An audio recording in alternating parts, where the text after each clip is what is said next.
Olá, seja muito bem-vindo e bem-vinda. Está começando agora mais uma edição do Pauta 1, um programa para te conectar com profundidade aos principais acontecimentos do Brasil e do mundo. E hoje nós vamos discutir um assunto urgente e global, as ondas de calor e a crise hídrica. Vamos analisar os recordes de temperaturas que vêm sendo quebrados em todo o planeta. O dia 22 de julho foi registrado como o mais quente da história, com a temperatura média global de 17,15 graus Celsius, o que reflete as mudanças climáticas que estamos enfrentando. Recentemente, o mundo tem enfrentado recordes de temperaturas altas, com países como Grécia, México e Índia sofrendo intensamente com o calor. O primeiro semestre de 2024 foi o mais quente já registrado na Terra.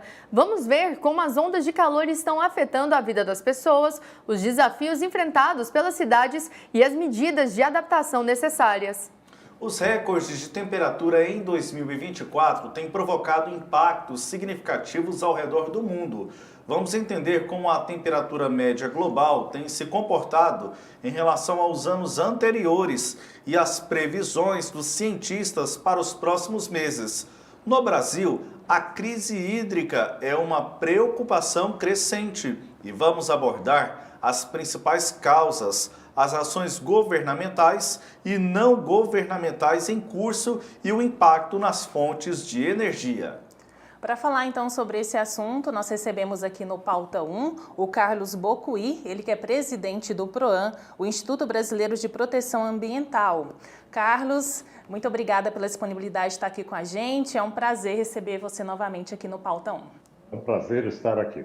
Carlos, para começar aqui o nosso bate-papo, eu queria perguntar para você a respeito desse cenário que a gente relatou aqui nessa abertura, né? Esse aumento de temperaturas em todo o mundo, as ondas de calor se tornando cada vez mais frequente. O que, na sua avaliação, tem contribuído para esse aumento das ondas de calor ao redor do planeta? Olha, a gente tem um processo contínuo de aumento da temperatura global decorrente do aquecimento global, tá? Então, entra ano, sai ano, nós temos um pequeno acréscimo de temperatura. Só que quem faz esse acompanhamento cientificamente, essa medição, que é o IPCC, o Painel Intergovernamental das Mudanças Climáticas, que é um setor das Nações Unidas, eles, no último relatório, dizem que os efeitos esperados estão muito acima daquilo que era previsto cientificamente. Quer dizer, nós entramos num processo de maior aquecimento, num ritmo mais intenso do que nós tínhamos antes de aquecimento, e além disso, os efeitos desse aquecimento têm sido maiores também do que era esperado, né? Então, nós estamos aí, eu diria, um pouco fora da métrica que era esperada, gradual, de aquecimento até 2050, depois até 2100. Carlos, como você mencionou, dá aquela sensação que cada ano que passa está mais quente. Não sei se aqui em Goiás mesmo a gente tem essa sensação, principalmente em períodos que era para estar mais fresco, períodos mais chuvosos, e não está exatamente dessa forma. Na sua avaliação, quais são as regiões mais afetadas pelas ondas de calor?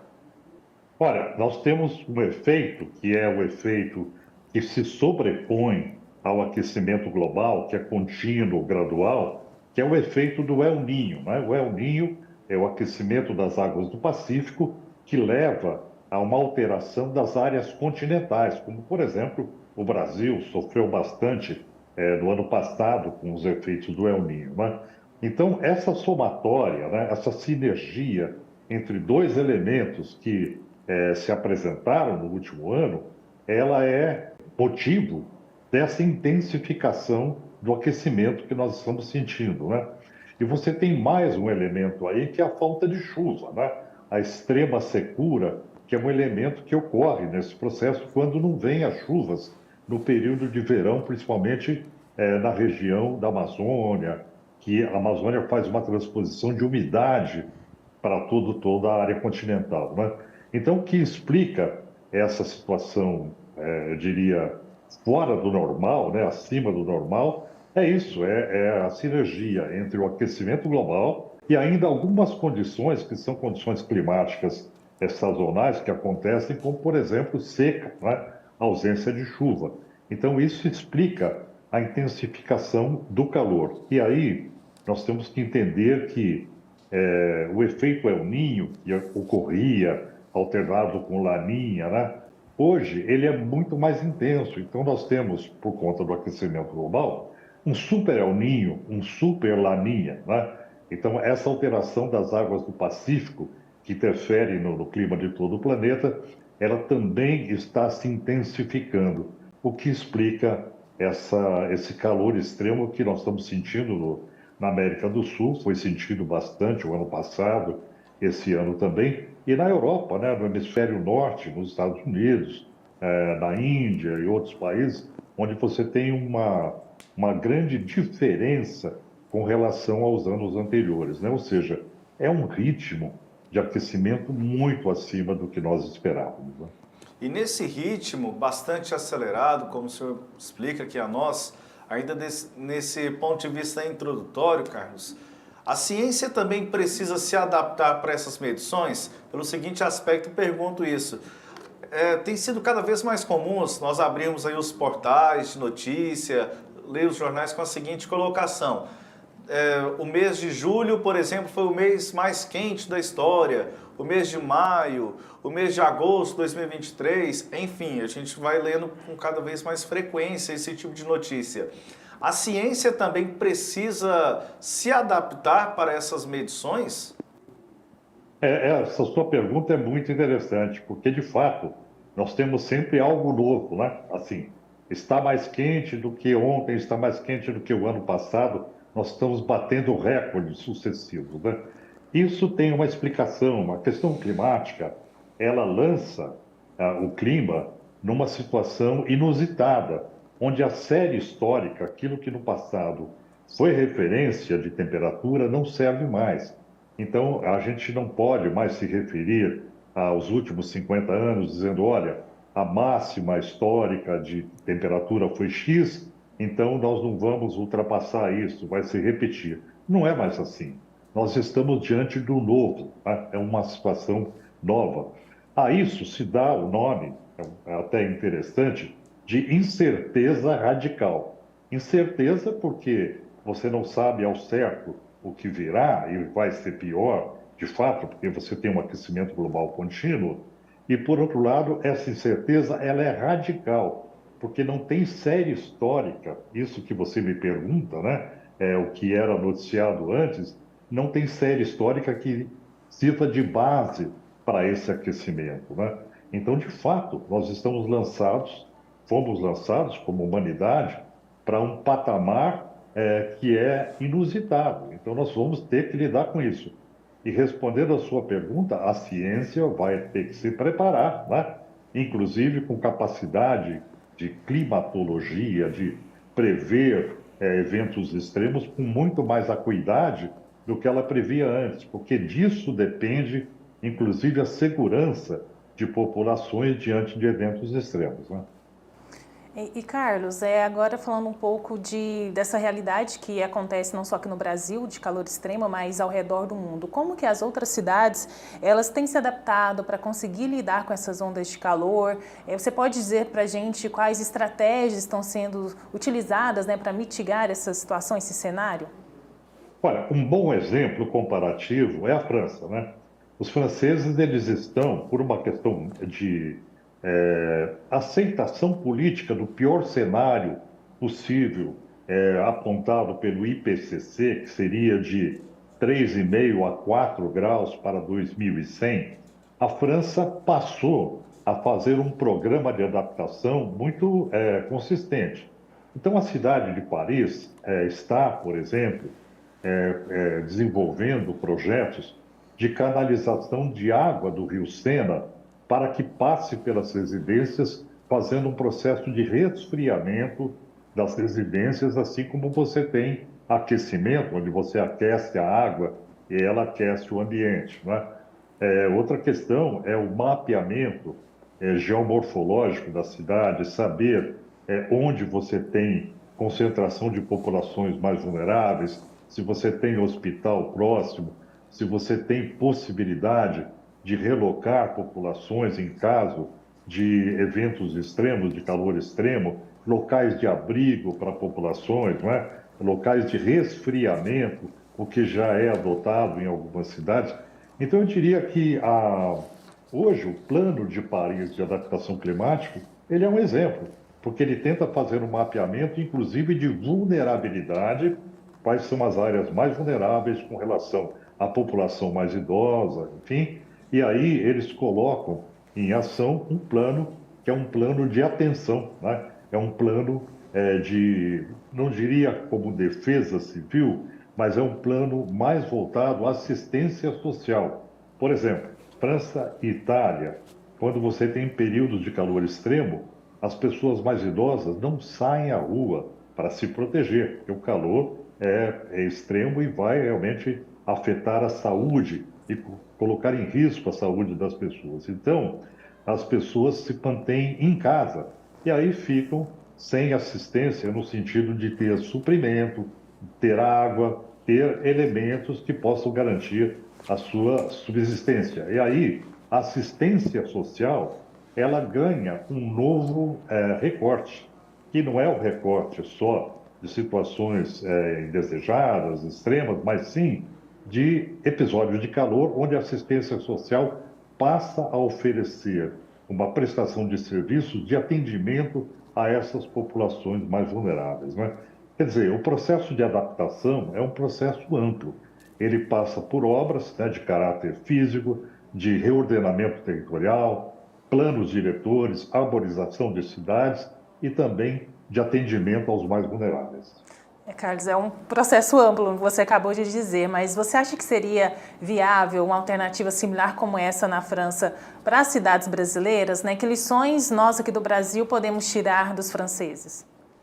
Olha, nós temos no Brasil um mapeamento muito interessante sobre ilhas de calor, né? Por exemplo, a cidade de São Paulo tem um mapa muito preciso de quais são os pontos da cidade onde você tem maior concentração de calor. E aí, para combater isso, você tem que intervir nesses espaços geográficos, trocando, por exemplo, os telhados, que são telhados que absorvem calor e mantêm a temperatura, não é? Aí é uma questão interessante também de se observar que, para você combater o calor em áreas urbanas, é preciso que você crie condições para que, no período noturno, você tenha um resfriamento, porque o organismo humano ele necessita de um resfriamento de períodos em períodos para que ele possa sobreviver. Você começa a desgastar o organismo humano e o organismo começa a colapsar se ele não conseguir abaixar a sua temperatura, inclusive em períodos longos de 48 horas, 72 horas. Então, é preciso que você tenha no período noturno esse resfriamento. Como é que você consegue isso numa cidade grande? A cidade tem que ser arejada, ela tem que ter espaço para respirar, ela tem que ter boa arborização. As árvores, elas fornecem gotículas de água que refrigeram o clima, não é? Você não pode ter cidades muito verticalizadas, com prédios muito próximos ao outro, criando verdadeiras montanhas artificiais que dificultam essa dispersão do calor, né? E nem pode ter, por exemplo, grandes áreas impermeabilizadas com cimento, com concreto, que vai dar esse efeito do calor que não se dissipa na parte noturna, não é? Então, preparar as cidades é você preparar já reconhecendo quais são as ilhas de calor e trabalhando efetivamente para combater. Aí é muito importante que os planos diretores, os planos que orientam o crescimento das cidades, que ordenam o ordenamento do solo, eles sejam adaptados a esse elemento que é de resfriamento das manchas urbanas. Ou seja, o planejamento é fundamental para também lidar com essas ondas de calor. E Carlos, você mencionou sobre a população, mas também a gente chama a atenção em relação aos animais, ao próprio meio ambiente, que tem sofrido bastante com esse clima muito quente, principalmente o Cerrado. Está acontecendo muitas queimadas no Cerrado. E eu queria que você opinasse aqui para nós a sua avaliação. Como que essas ondas de calor estão afetando os ecossistemas e a biodiversidade brasileira? Olha, o Cerrado e o Pantanal, por exemplo, têm uma característica de muita vulnerabilidade frente às mudanças climáticas, porque você tem calor extremo, muito calor, você tem seca, vegetação seca que rapidamente pega fogo, e você tem ventos fortes, às vezes, que impedem a ação humana para conter o incêndio, isso se espalha, né? Então, esses elementos de calor, seca, vegetação seca e vento, são elementos que são praticamente incontroláveis. O ideal é que não se provoque incêndio, como costuma se fazer, para limpeza de pasto, para limpeza de terrenos. Então, esse tipo de cultura do fogo, aqui o Brasil está acostumado, porque aqui sempre houve uma perspectiva de você até revitalizar o solo utilizando fogo para limpeza, né? Isso tem que acabar, porque não dá para controlar o fogo. Uma vez que você provoca uma chama, uma labareda, depois isso pode sair do controle, né?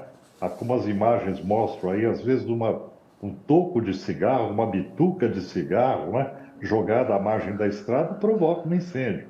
O fato é que poucos dos incêndios que estão ocorrendo hoje no Pantanal, por exemplo, são provocados pela ação da natureza, como raios. A gente não tem tido raios que podem provocar incêndios. Nós temos tido ação humana que leva a esse grande número de incêndios que depois nós não temos estrutura de bombeiro, de defesa civil para controlar. Esse é um outro ponto. Em grandes regiões como o Pantanal, etc., você tem que ter principalmente suporte aéreo, né?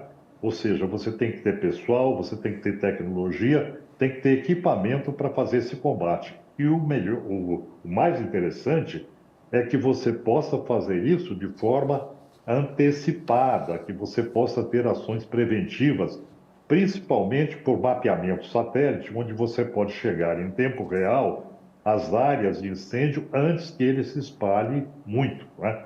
Então, são elementos de controle territorial que o Brasil vai ter que se adaptar, principalmente focados na prevenção, né?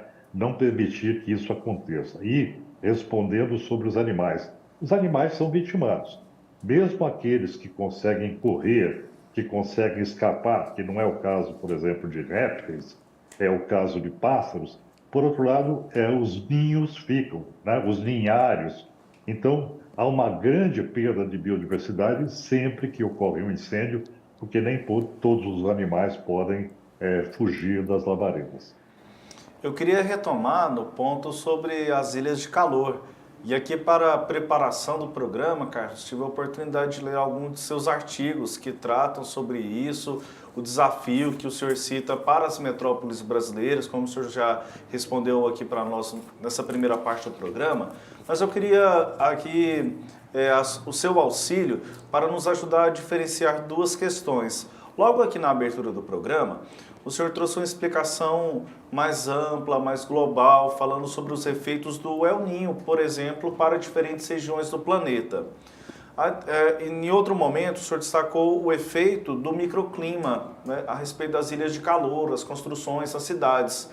Como a gente pode fazer essa associação dos efeitos do microclima por meio das ilhas de calor, as concentrações nas metrópoles, com esses efeitos mais globais, entre eles o El Niño, conforme citei aqui, que o senhor explicou no início desse programa? Olha, isso que você coloca é desenhar cenários, né? É você ter uma plataforma de uma cidade, por exemplo, onde ela tem ilhas de calor, ela tem terrenos que são mais, territórios que são mais susceptíveis ao calor extremo. E, por outro lado, você tem uma situação de calor extremo provocado pelo aquecimento global, mais o efeito do El Niño, né? Então, é preciso que esses cenários estejam muito bem desenhados para a sociedade e que nós estejamos preparados para os piores cenários, né? Porque a gente nunca sabe se isso vai acontecer ou não. Por exemplo, regiões como Grécia, né? Portugal, regiões semiáridas como a própria Califórnia, nos Estados Unidos, passaram por situações terríveis, com inúmeras vítimas decorrentes do calor extremo, né? Aí tem um estudo muito interessante hoje que trabalha essa questão de cenário muito agressivo, que é a teoria do bulbo úmido, não é? Que é quando você tem calor, mais umidade, isso está externo ao organismo, então a capacidade do organismo de transpirar, né, para sobreviver é muito importante. Então esses cálculos de temperatura máxima que o ser humano pode absorver, ele pode enfrentar, e por outro lado, quais as condições extremas que podem ocorrer com relação ao ambiente externo, né? Isso tudo tem que estar muito bem desenhado para a defesa civil, né? Para um planejamento de riscos, para o atendimento do setor de saúde. Então, é muito importante que esses cenários, né, eles sejam desenhados para que se prepare um plano de contingência, onde todos os setores responsáveis de governo, por defesa civil, de atendimento à saúde, estejam preparados para esses eventos, para que a população não seja pega em uma armadilha, né? E a população também tem que saber o que fazer, né? Qual é o melhor comportamento, se ela deve procurar abrigo, ilha de refrigeração, enfim. Você tem que ter todo um planejamento para um plano de defesa da sociedade. A sociedade tem que estar envolvida, tem que ter conhecimento, tem que saber como se defender. Carlos, pegando o gancho dessa sua resposta, isso ainda não é uma prioridade, você acredita, da saúde nacional aqui no Brasil? Por exemplo, a gente vê essas notícias, né? Mas não acredita que isso possa acontecer aqui. A gente viu em Meca, na Índia, né, as pessoas que morreram por conta do calor extremo. Que estratégias seriam necessárias, né? Você acredita que o governo, as autoridades da saúde ainda não têm esse tema como uma prioridade para preparar a população para casos de calor extremo? Olha, se a gente considerar que o calor extremo ele acontece em situações onde você tem a possibilidade de abrigar populações contra o risco do calor, por exemplo, locais que você tem muito ar-condicionado, a Flórida, né, a região sul dos Estados Unidos, tem picos de calor intensos e por muitos dias, mas você tem refrigeração em locais que podem, as pessoas podem suportar essa temperatura porque elas vão para um ambiente controlado, né? No caso de Meca, né, da Arábia Saudita, você tem lá uma grande população, praticamente no deserto, debaixo do sol quente, e não havia como as pessoas se abrigarem. Então, 1.000 pessoas, mais de 1.000 pessoas morreram, né, devido ao calor extremo. Então, é muito importante que se tenha essa perspectiva de, não havendo ar-condicionado para todo mundo, que é o caso do Brasil, com populações que têm mais dificuldade financeira, você tem que ter áreas de refrigeração, né? Você tem que ter shoppings, por exemplo, shopping centers, abertos ao público para abrigar populações quando você tenha um pico de calor intenso. Então, esse elemento das ilhas de refrigeração, ao contraponto das ilhas de calor, tem que ocorrer, né? Então, o que diferencia o Brasil dos outros países é que ele tem ainda um clima tropical mais ameno do que um clima desértico. Porém, o Brasil tem regiões muito suscetíveis ao calor extremo, como é o caso de Goiás, né? Como é o caso do Nordeste brasileiro, algumas regiões da Caatinga, como é o caso do próprio Rio de Janeiro, né? Que chega a sensação térmica de 60 graus. Então, essas cidades elas têm que estar preparadas para esses eventos extremos. Estamos conversando aqui no Pauta 1 com Carlos Bocuí, presidente do PROAM. Nós vamos fazer uma rápida pausa, daqui a pouquinho a gente volta para continuar falando mais sobre crise hídrica e também ondas de calor. Rapidinho a gente está de volta.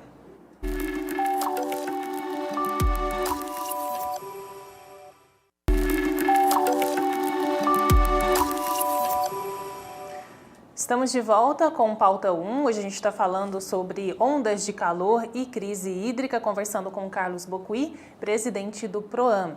Nesse bloco, a partir de agora, a gente vai falar um pouco mais sobre crise hídrica, mas antes, Carlos, eu também quero perguntar a respeito desse estudo que a NASA divulgou recentemente, um estudo bastante preocupante, que fala que algumas regiões aqui do Brasil podem se tornar inabitáveis daqui a 50 anos. Queria que você explicasse, né, o que significaria esse termo termo inabitável, né? O que levaria a causar esse cenário previsto nesse estudo da NASA?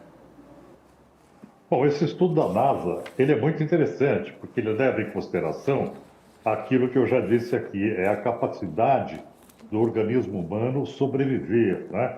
Dele se defender do calor extremo. Então, quando a NASA diz algumas regiões serão impossíveis de se habitar, é porque essas regiões vão ter picos longos de calor extremo e o nosso organismo, ele quando passa de um determinado número de horas num calor muito maior do que a própria temperatura do corpo, ele não consegue se refrigerar e aí ele passa por uma falência dos órgãos, né?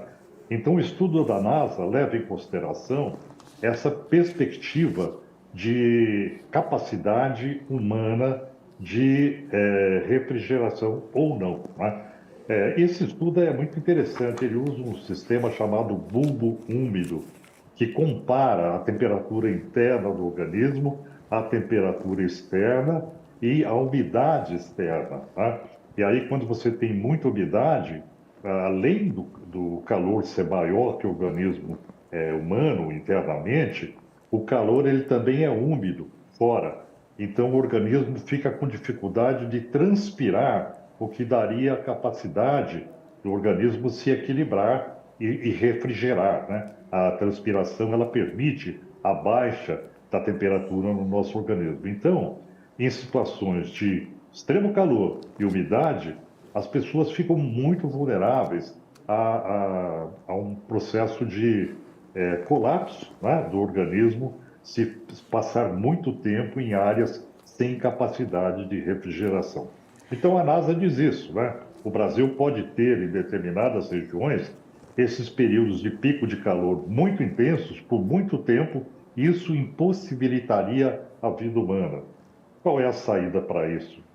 É a refrigeração artificial. É você ter sistemas de refrigeração artificial. É você ter revegetação, né? Reflorestar. É você ter maior presença de elementos próximos das pessoas que possam atenuar o calor extremo, né? Agora, a situação, de qualquer forma, ela é muito difícil, porque esse calor extremo, ele não atinge só o ser humano. Ele atinge também a agricultura. Algumas das espécies que são utilizadas para consumo humano, e aqui a gente entra no terreno da segurança alimentar, né? Elas não resistem a uma temperatura muito elevada, acima, por exemplo, de uma média climática global de 2 graus. O comportamento das agriculturas também não se pode prever. Então, além da questão humana, do ser humano, nós temos que pensar também nas espécies vivas, nos animais, e também na própria agricultura e na possibilidade de produção para a sobrevivência da sociedade. Carlos, embora o estudo da NASA já indique uma situação preocupante, tem uma coisa nesse estudo que a especialista em climatologia ressaltou, que o Brasil não se tornará inabitável em sua totalidade.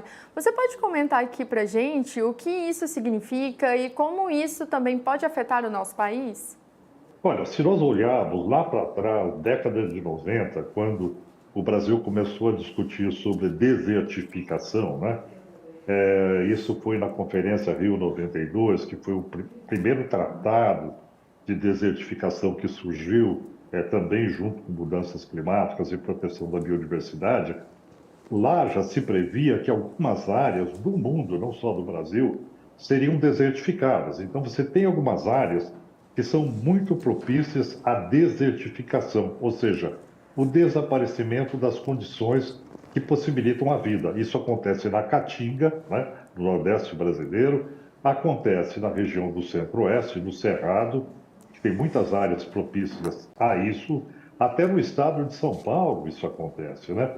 E na região do Centro-Oeste, no geral, você veja que até o Pantanal, o Rio Paraguai, deixou de alagar as suas áreas inundáveis. Então, você tem uma transformação das condições naturais que vão transformando determinadas regiões em regiões impróprias para a agricultura e para a habitação humana, né, por falta de água, etc. Então, aí o que acontece? Você tem processos naturais de migração interna do país. Isso é muito preocupante, porque as migrações, elas levam a grandes desequilíbrios, porque regiões que já têm condições para o atendimento da sua população vai ter que abrigar outras populações, né? Então, essa é uma grande questão.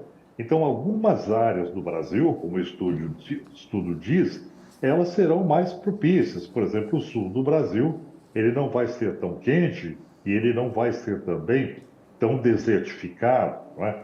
Então, as ameaças, elas se concentram muito no norte do Brasil, onde deve chover menos, de acordo com a previsão das mudanças climáticas, e também na região do centro-oeste e do nordeste brasileiro.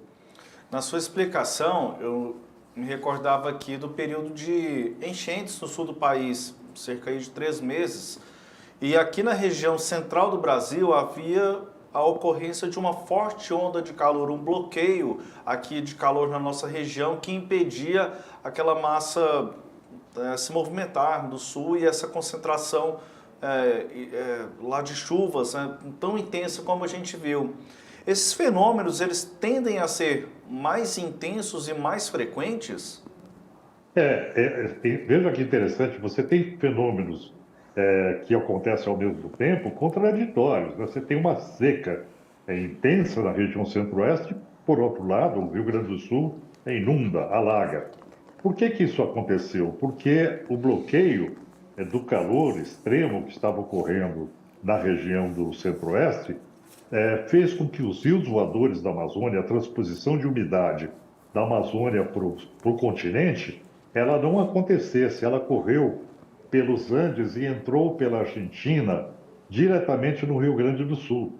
Enfrentou um bloqueio do oceano com as frentes frias e não conseguia voltar para Santa Catarina, para uma região mais continental também. Então ali se concentrou uma grande quantidade de água, de pluviometria, que na verdade foi canalizada por aquela região em função das barreiras de calor do centro-oeste, né?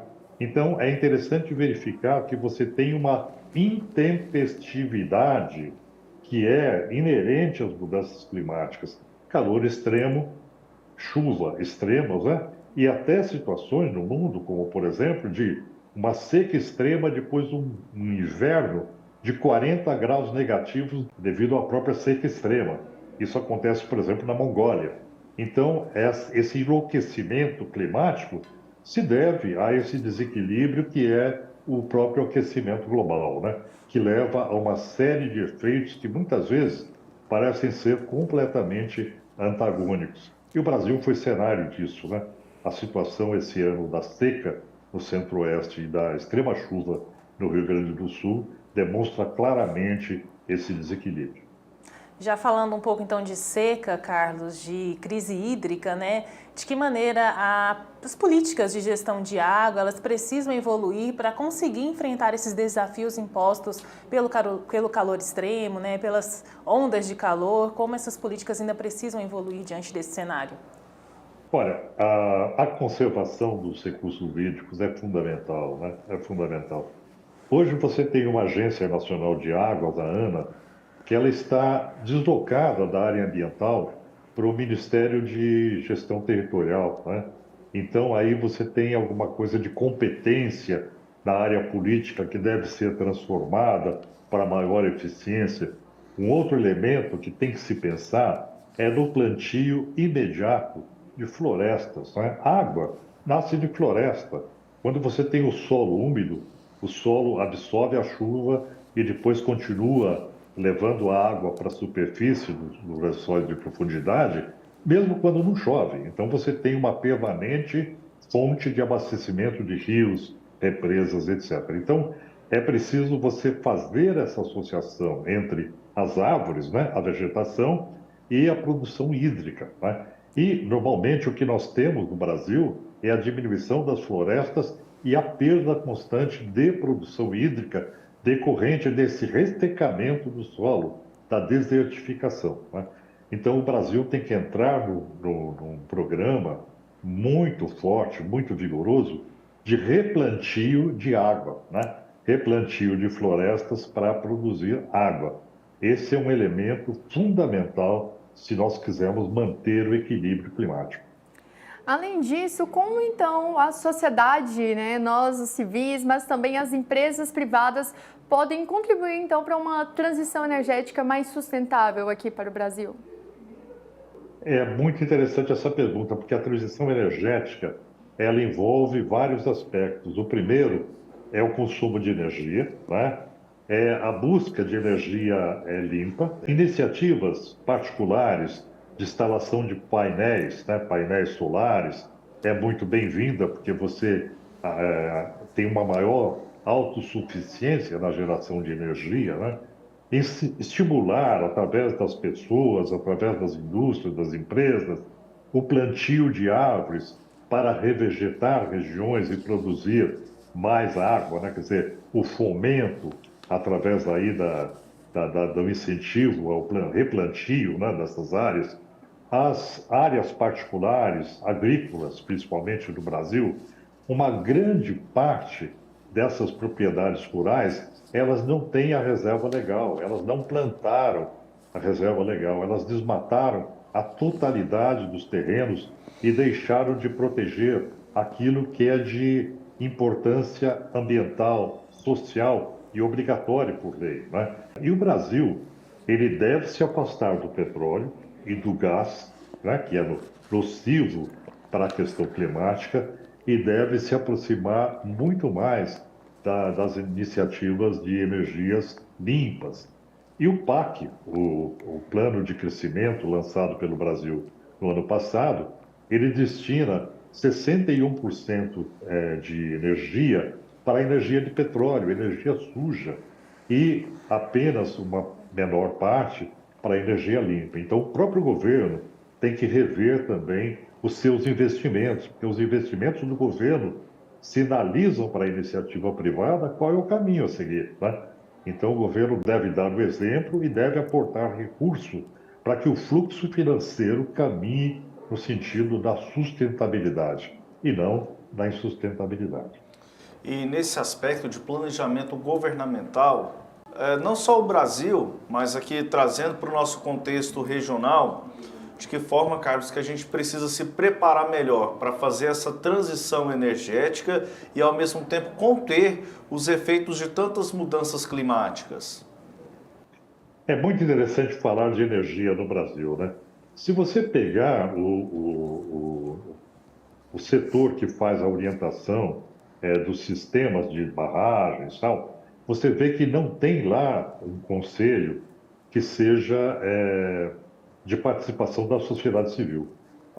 O Operador Nacional do Sistema, ONS, ele é formado pelas grandes empresas detentoras dos reservatórios e as grandes geradoras de energia, mas você não tem sociedade civil, né? Então é o setor econômico praticamente decidindo como se dá a abertura de barragens e a soltura da água, enquanto que a água é um elemento que é direito de todos, né? De toda a população. Então faria todo sentido que a gestão de recursos hídricos ela fosse muito mais democratizada e que você tivesse elementos de controle social. Então, permitir que o setor de energia ele tenha conselhos, né, de gestão participativa com participação da sociedade e não apenas de indicados pelo Ministério de Minas e Energia, é um avanço democrático na gestão daquilo que é de interesse de todos, que é o meio ambiente, não é? Eu acho que esse aspecto de construção democrática para a área ambiental ainda falta, o Brasil está um pouco aquém disso. Carlos, a gente falando então sobre essa questão das crises hídricas, também das ondas de calor, e a gente fala um pouquinho de políticas, né? Política de clima, política de recursos hídricos e o papel da cooperação internacional nesse cenário todo que a gente está falando de mudança climática, né? Como que você vê o papel dessa cooperação internacional, nos impactos que a gente tem aqui no Brasil também? Ora, hoje no mundo, eu sempre digo que se o mundo não tiver um estado de paz, ele não consegue fazer uma transição para a sustentabilidade, porque o interesse das nações é muito focado na sua própria autonomia e manter a sua hegemonia política, hegemonia econômica. Então, a decisão nas conferências internacionais climáticas, elas sempre dependem do que a gente chama de multilateralismo colaborativo. É o papel dos países de se despojarem dos interesses individuais, pessoais, da própria nação, para trabalhar um projeto de interesse global, né, de interesse humanitário. Enquanto você tem guerra, né, e hoje nós temos 120 conflitos armados acontecendo no mundo, os principais aí, a questão da guerra da Ucrânia e também Israel e a faixa de Gaza, Palestina, o que nós temos, na verdade, é um processo de instabilidade que faz com que as nações, quando vão para a mesa de negociações, elas não se voltem para o grande problema da humanidade, que é o problema climático. Esse é o problema de sobrevivência da própria humanidade, mas ainda está todo mundo pensando no seu problema doméstico, né? Então, esse despojamento da humanidade para atingir um estado colaborativo, ele é essencial, né? E aí tem uma outra questão que é preciso tocar aqui, que é o lobby, o enorme lobby dos petroestados e dos países produtores de petróleo e das empresas de petróleo. Ninguém pretende diminuir a produção de petróleo até 2033, 2035. O plano das empresas e dos estados é expandir. O próprio Brasil pretende expandir a extração de petróleo até 2033, até daqui praticamente 9 anos. Então, nós temos que mudar esse conceito, entendendo que o petróleo está destinado a um completo banimento, a não ser para algumas pequenas questões que você tenha necessidade, não como energia, mas o petróleo ele deve desaparecer do mercado nos próximos 30, 40 anos, isso não há dúvida. Então, é preciso impedir que o lobby do petróleo ele faça com que as coisas continuem como estão. E o que é muito prejudicial, porque nós estamos hoje com um nível de saturação da atmosfera de 350 ppm, enquanto que aquilo que seria, 428, enquanto que o aceitável seria 350. Então, essa retomada dos patamares seguros de saturação atmosférica por carbono, eles têm que ocorrer, né? Isso vai ocorrer por decisão dos estados, das grandes nações, principalmente as mais poluidoras e também das indústrias produtoras de petróleo. Carlos, ainda falando sobre o petróleo, então quais seriam os passos para impedir o lobby do petróleo, então? Quais seria essa caminhada para ter esse impedimento? Olha, nós temos aí instrumentos econômicos, né, que a taxação é uma coisa que funciona. Tem uma outra questão importante que é dimensionar prazos e metas para a eliminação do petróleo, né? Porque se você tem uma ideia vaga, uma carta em branco dizendo nós vamos banir o petróleo para 2050, quando chegar em 2050 vai para 2060, etc. Então é preciso que você tenha um processo escalonado. Diminui tanto agora, diminui tanto daqui a 5 anos. Os carros a combustíveis fósseis deixam de circular em 2035, como a Europa já está fazendo em muitas situações. Então, esse plano de restrição ao petróleo, gradual, mas com a finalidade de eliminação, ele deve ocorrer, né? E para isso você tem que ter força política, tem que ser eu diria, uma medida vigorosa que tenha coragem de enfrentar o lobby e fazer essa transição. Não haverá transição se você não tiver restrições graduais para a eliminação do petróleo. A gente falou de tantos assuntos importantes no programa de hoje, no bloco anterior, como a gente destacou aqui a temperatura de uma forma global, aquilo que a ciência vem acompanhando, nesse bloco uma associação da crise hídrica, né, com as ondas de calor. Para a gente fechar, eu queria uma reflexão final sua a respeito de tudo isso que a gente falou, uma mensagem aqui para quem nos acompanha, uma reflexão final sobre esse tema. Então, nós estamos numa encruzilhada civilizatória, né? Nós estamos diante do maior desafio que a humanidade já enfrentou para a sua própria sobrevivência. E quando eu digo humanidade, é para os seres vivos, né? Não é apenas para o ser humano, mas também para as espécies vivas. E nós estamos diante de uma situação que ainda não é bem clarificada, que são os tipping points, os pontos de inflexão do planeta, que são os vários pontos que o aquecimento global, uma vez extrapolado um limite, ele dispara como um efeito dominó, como o gelo do Ártico que derrete e solta permafrost, que tem metano, que muda as correntes marítimas, que desorganiza a questão climática no mundo todo. Então, esses elementos nos levam a um tipping point, a um ponto de não retorno. Nós estamos muito próximos de um ponto de não retorno. Então, as medidas que nós temos que tomar, elas são urgentes. Elas vão desde o comportamento de cada um de nós até a cobrança que nós temos que fazer para os políticos, para o setor empresarial, nós, enquanto consumidores, nós, enquanto eleitores, né? Nós, enquanto cidadãos, no sentido da nossa ação possível para fazer essa transformação. Então, é importante que as pessoas tenham consciência de que essa transformação é urgente, é necessária. Isso significa a vida e a qualidade de vida para as futuras gerações, e o momento de agir é agora, né? Não é amanhã, é hoje, começando de agora.